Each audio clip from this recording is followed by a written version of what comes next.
Hello, guys. I'm Shane Davis, and I am going to watch the Superman trailer with you guys. We're going to talk about it and see what you guys think about it. Now, I've had mixed feelings about this. Obviously, I haven't liked the costume, to be quite frank, and I do like the guy that's playing Superman as long as he's not staring straight at the screen. I do think he's got the right voice for Superman. I have talked about this on stream. I think I read somewhere he put on 35 pounds for this role, and I'm assuming quite a bit of that is muscle. How skinny was this guy before when they cast him as Superman? Because to be honest, he still looks underweight as Superman. And this is coming from a guy who drew 2 volumes of Superman Earth One when Superman was 21 years old and very young and very lean. And I still think he looks a little too lean for this. And the baggy suits in this are my biggest issue. But we're still going to watch this trailer and break down some stuff. Now, I'm not going to get into every little bit of it. I am going to pause it from time to time and say what I have to say about it. Now, if you guys want, go out there, watch it on your own without me interrupting it, of course. And by the time you've seen this, hopefully you've already seen it and you already have your own opinion. Now, for people, no, I have worked on Superman for years at DC Comics and did multiple runs on this character, classic versions of him in Justice League, his own unique twist in Superman Earth One, which was a big New York Times bestseller, OGN. Couple of volumes of that, had Superman action figures and statues based off my artwork. And I'm not the biggest Superman guy. I just had worked on him quite a bit. And I kind of know Superman fans from going to cons, from talking to these people, being invited to the Metropolis event and stuff like that. So I'm kind of trying to look at it through their perspective also.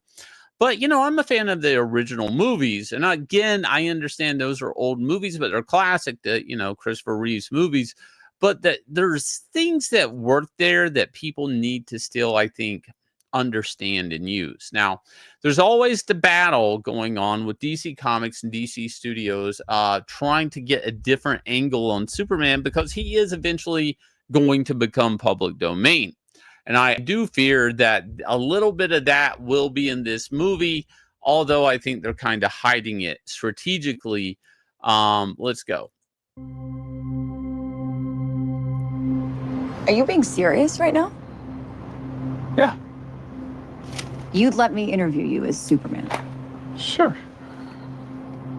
And this is when the movie I object to it right away, guys. I'll be honest. The fact that we're starting out and this being the main official trailer starts off showing us that Lois Lane already knows Clark Kent is Superman bothers me a lot because it's just a missed opportunity. I know a lot of people are like, yeah, that's not a big make or break thing to me, but for him being so lean and young, why not just get the most out of this and have the love triangle between Lois Lane, Superman, and Clark Kent? Why not have let the viewer have some amusement of her not being able to put 2 and 2 together, that he is her and that he is Superman. Clark Kent is Superman. It's just weird to me. It's just weird to do this and to put that in the front of this trailer. Now, obviously, this is a big plot point here of Superman, and going into another country to do superhero stuff and how that works with United Nations or whatever, world politics. And we dealt with this a little bit in Superman Earth 1 Volume 2. And I always find it, I don't know, like a little much. It takes the fun out of it. Ready? Let's do it, Cronkite. Superman. Miss Lane. Recently, you've come under a lot of fire for what some might. A lot of fire. It's a lot. Today, the Secretary of Defense said he was going to look into your actions. That's funny. My actions? I stopped a war. Maybe. Not maybe. I did. In effect, you illegally entered a country. This is how you're going to be? he's getting defensive, which is weird, and considering it's Superman, super aggressive here. But there's been a lot of mystery on who this guy is that's marching Superman in. On the right, though, she is the engineer from the Authority. She basically has nanotech like robots in her blood, right? So she's able to basically she's a supercomputer. And, there's bigger plans. You're going to see a lot of characters littered into this that have bigger plans for the DCU or what's going to reboot out of this. But again, like, the Superman suit, how much of it is the problem is the actual suit versus this dude's body build? He just has a lean frame and it's kind of weird. I remember meeting Brendan or Routh before, and he told me how much, I can't remember how much weight he had to put on to be in Superman Returns. And this guy, look, 35 pounds is, quite a bit of weight, but like he just seems like he was severely underweight. I mean, he does seem tall enough, looking at the people he's around and everything. It just I don't know. Like, I feel like he needs another 30 pounds put on a muscle, to be honest. How you're gonna be? I'm not the one being interviewed, Superman. Did you consult with the president? No. You seemingly acting as a representative of I the wasn't United States will representing cause anybody more except for me problems around the world. and doing good. I would question myself in the same situation and consider the consequences. People were going to die.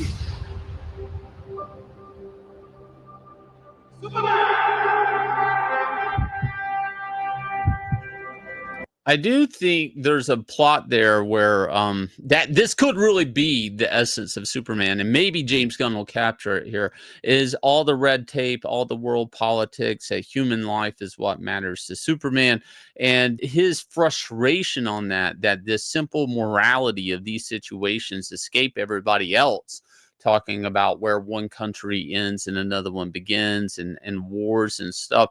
I mean, that is interesting to me if they captured that, and that is a big part of this movie. I just wish the trailer ended here, to be honest, because everything I'm going to see from here on out actually muddies up anything I think that's actually good in this. Hey, buddy, eyes up here.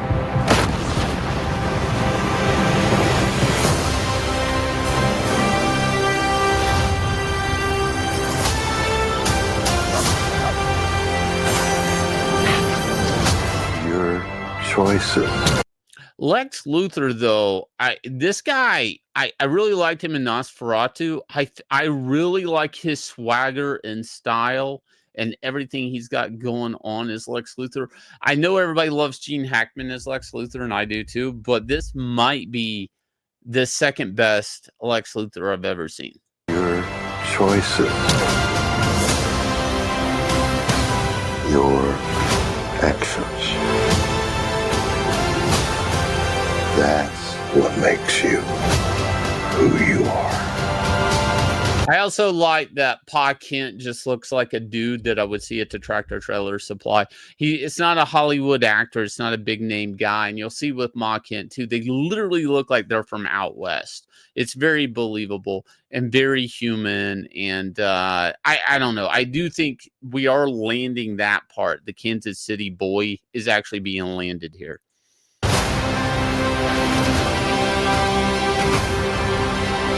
Superman. Again, I love him as Lex, Mr. Terrific. I'm sure this character is going to service some sort of utility in the film. I think all these characters being added in here will serve some sort of utility. I just don't want them in there. I know that's weird. I don't know if they have to be in there. A lot of people are going to be confused on who Mr. Terrific is, a very obscure JSA character. He's not a man. This bothered me a bit, and I'm assuming this is like a type of superhero type prison cell type thing going on here. But Metamorpho, I was like, why is Metamorpho being put in here? I just couldn't really wrap my head around the why he needed to be in this film. And then I look closer at this, and Metamorpho's fist is glowing green. He's actually making his fist into kryptonite to weaken Superman, like for whatever reason, just so these guys can beat the crap out of him, I guess. So again, it's like, does the actual character need to be in there, or is he just? We could have kryptonite in this film, or we could just have the superhero that can change and become any element, like any type of element, and he just decides to become kryptonite so we can weaken Superman, and Lex Luthor's goons can beat him up. I see that's kind of where I'm at with this film. And I've said this before, everything James Gunn's big plans, the big roster of things that they were going to do, although it seems like they put a stop on Sergeant Rock all of a sudden. There's a lot of pressure on this movie to sell everything else rather than just be a good Superman film. And I do think there could really be a good Superman film, but when I see stuff like this, like Metamorpho just sitting there with a kryptonite fist, it's like, okay, that could have been just kryptonite. It didn't have to be Metamorpho. He's an it. He's somehow become the focal point of the entire world's conversation. I will not accept that. I cleaned your boots. I'll go get them for you. I love that scene. Ma Kent saying, I cleaned your boots. I'll go get them for you. I'll go get them for you. And again, like, this isn't some big actress playing Ma Kent or Pa Kent. These are just like, I feel like I would see them at my local gas station or something. Like, I would hold the door for her or something like that at a cafe. I don't know. I cleaned your boots. I'll go get them for you.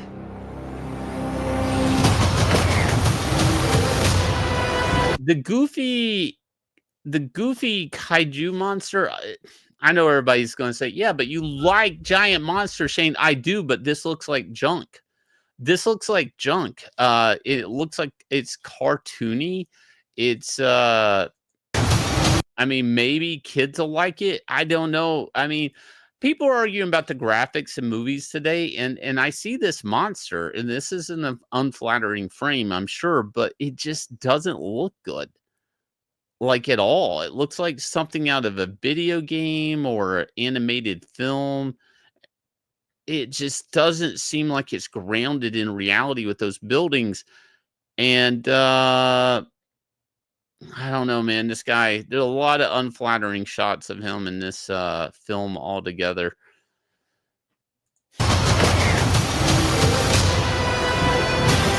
All right. So I was studying this earlier just because I'm curious about Green Lantern. I didn't like the Ryan Reynolds movie, and it's a funny property to get these the idea of how whimsical or how easy the ring can just manifest your thoughts and constructs, and technically is like the weapon of the universe, right? It's the ultimate weapon. You just think it and it does it for you.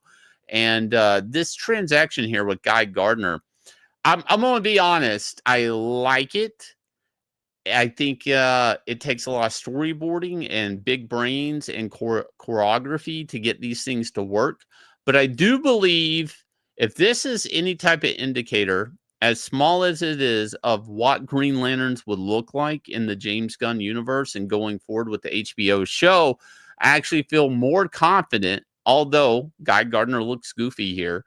But the idea of how this construct, the construct and the tanks interact here, I actually thought was very fluid.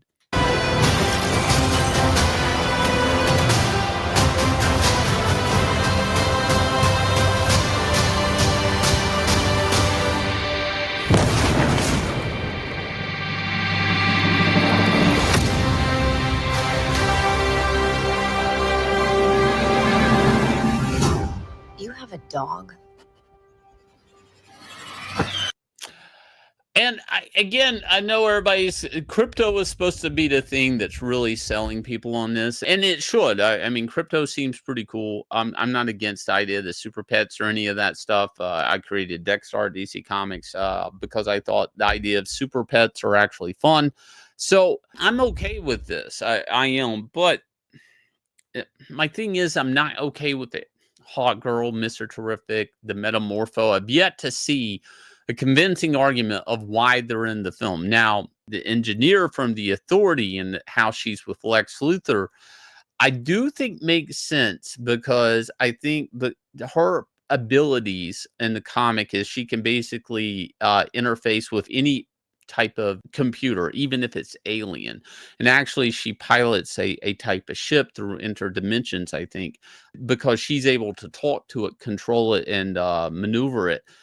It makes sense plot-wise, and she's the only character I actually see that they've added into this. It makes sense that she would be able to infiltrate the Fortress of Solitude with Lex, and that she might actually be able to control the technology in the Fortress of Solitude. She may actually be able to override Kryptonian technology and do what she needs to do with it for Lex Luthor. Everybody else, like, again, the big red flag was the Metamorpho sitting in the corner making a kryptonite fist just to weaken Superman. Like, that stuff just kind of, is a lot of cameos for potential other films. And ideally, I mean, there's a lot here to do with Superman just in 2 hours. My biggest gripe, though, and I'm not trying to sound like a hater, is there is a big missed opportunity with the whole love triangle. It's just gone. You blew right past it. That could have easily been a couple of movies of that. Yes, everybody knows Superman is Clark Kent and vice versa, but there is a charm that the character that Lois Lane and everybody else just doesn't know. There is a huge charm in that. And I don't know. I'm kind of disappointed, to be honest, about that. I don't know. That's just where I'm at with it. Now, maybe I'm wrong. Maybe that's Superman in a button-up shirt. And again, Lois is just too dumb to realize that because his hair's kicked back, that's not Clark Kent. I just find if even that's retarded. But there's a lot of stuff out there. The whole super shit thing, I do believe is real, and a small part of this. There's a lot of pocket dimension stuff they're talking about that will be in this film. You guys can look that stuff up if you want. I've seen images that look like maybe parasites even in this. I'm not so sure. So I've heard people say that that's Parasite in the giant black suit that's kind of marching Superman in there. Again, another guy that could depower Superman, that put him in handcuffs. It makes sense. You guys let me know down below what your thoughts are on this. Of course, I'm interested to see what you guys think. If you're watching, are you on board? Are you not on board? Also, please go sign up for Anatomic. This is our next book getting ready to launch. This will be our fourth book, maybe, in the Inglorious Rex series. You can pick up 1 and 2 on our shop, and it'll ship next day. Anatomic is a prequel series. I'll leave you guys with a trailer for this, and we'll catch you guys again with another video.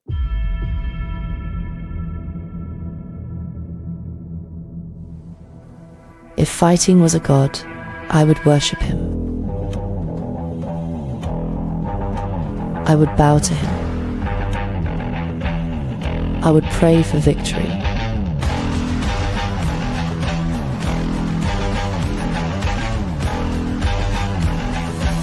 For he only grants opportunities.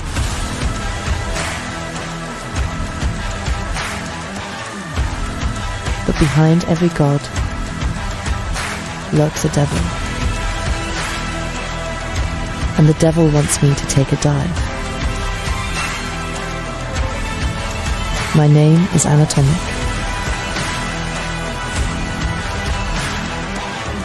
And this is how my legend was made.